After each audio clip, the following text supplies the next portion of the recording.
নাম Sharma Hatigaon house number 86 ৰেলত চাকৰি কৰিছিলোঁ ৰিটায়াৰ হ'লোঁ হোৱাৰ পিছতে আৰু এতিয়া ঘৰতে বহি আছোঁ আৰু নহয় মই এটা ঘৰ বনালোঁ ঘৰটোত দেখিলোঁ আগতে লিফ্টৰ প্ৰয়োজন ফিল কৰিছিলোঁ যাতে ইমানখিনি ইচ্ছা নাছিল কিন্তু পিছত দেখিলোঁ যে লিফ্ট নহ'লেতো আঁঠুৰ বিষৰ কাৰণে উঠিবই নোৱাৰি এতিয়াহে মই ফিল কৰিলোঁ যে লিফ্ট এটা প্ৰয়োজন চেন্নাই লোকে টি কোম্পানীৰ নিবাস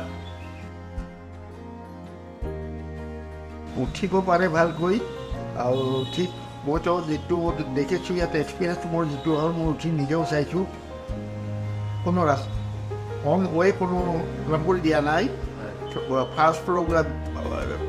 গ্ৰাউণ্ড ফ্ল'ৰৰ পৰা ফাৰ্ষ্ট ফ্ল'ৰলৈকে লৈছোঁ মই এইটোলৈকে মোৰ যাব পাৰোঁ কমাই